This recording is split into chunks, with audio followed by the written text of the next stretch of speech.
जय शिया राम। रामचरितमानस में तुलसीदास ने अपने सभी गुण दोषों का वर्णन करके जो भी पूज्य तथा वंदनीय है उनके सामने अपना बारंबार शीश नवाया है। ऐसा करने के बाद ही श्री राम जी के निर्मल चरित्र का वर्णन आरंभ किया है, जो कि कलयुग में पाप को नष्ट करने वाला है।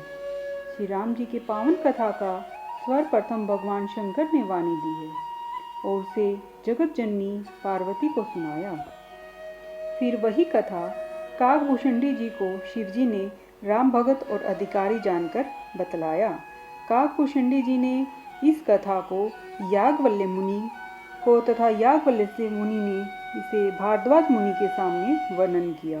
वे श्रोता और वक्ता समदर्शी हैं और श्री हरि के चरित्रों को जानने वाले हैं और तीनों कालों को अपने ज्ञान से हथेली पर धरे हुए आंवले के समान है।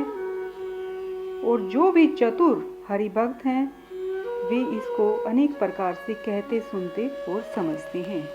फिर वही सुंदर कथा मैंने अपने गुरुजी से वाराह क्षेत्र में सुनी, परंतु बालपन के कारण यथार्थ समझ में नहीं आया। तब मैं अज्ञानी था। श्री राम कथा के श्रोता और वक्ता दोनों ज्ञान के भंडार होते हैं। मैं कलयुग के पापों में फंसा हुआ अज्ञानी जीव इसको भला कैसे समझ सकता था। तो भी गुरुजी ने इसे बारंबार कहा, तब बुद्धि के अनुसार कुछ समझ में आया।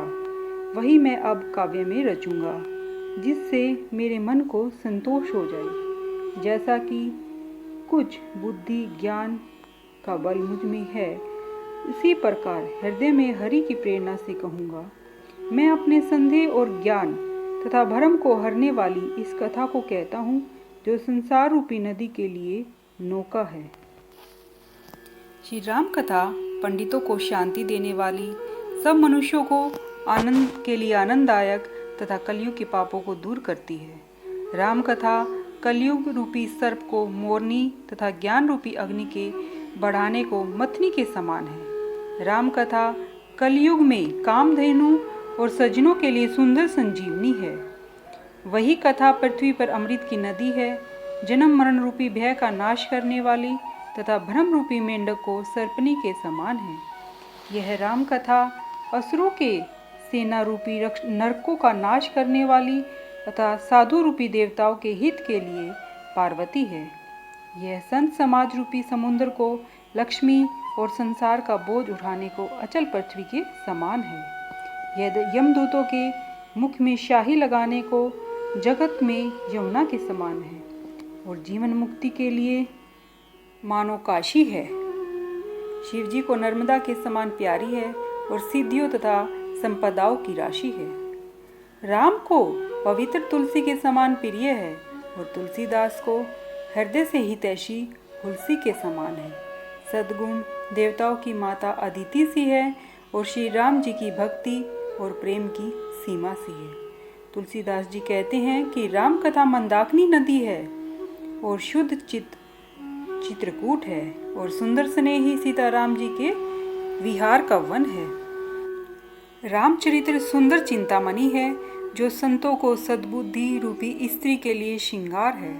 श्री राम जी के गुण जगत में मंगलकारी और मुक्ति धन धर्म और परम धाम के देने वाले हैं। ज्ञान वैराग्य और योग के लिए सद्गुरु हैं। भयंकर भवव्याधि के लिए अश्वनी कुमार है।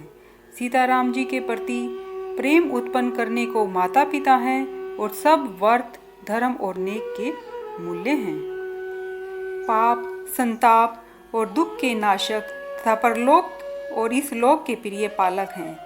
ज्ञान रूपी राजा के योद्धा मंत्री हैं और लोभ रूपी अपार समुद्र को सोखने को अगस्त्य मुनि हैं। भक्तों के मन रूपी वन के लिए बादल, काम क्रोध आदि कलयुग के पाप रूपी हाथियों के लिए सिंह है।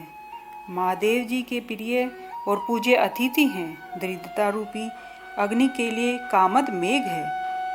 विषय रूपी सर्प के लिए विष को मंत्र और महामणि है। भाग्य के कुलेखे को मिटा देते हैं। मोह रूपी अंधकार को हरने के लिए सूर्य की किरणों और भगत रूपी धान को पालने के लिए मेघ के समान है। मनोवांछित वस्तु देने को क्लिप वृक्ष के समान है। सेवा करने पर हरिहर के समान समाज में सहज ही सुख देने वाले हैं। सुकवियों के मन रूपी शरदकालीन आकाश में तारांगन के समान तथा राम भक्तों के जीवन धन है। सब सत्कर्मों के फल भोगों के समान है तथा जगत हित करने के लिए छल रहित साधुओं के समान है। भक्तों के मन रूपी सरोवर के हंस है और गंगा जी की लहरों के समान पवित्र है। जय श्री राम।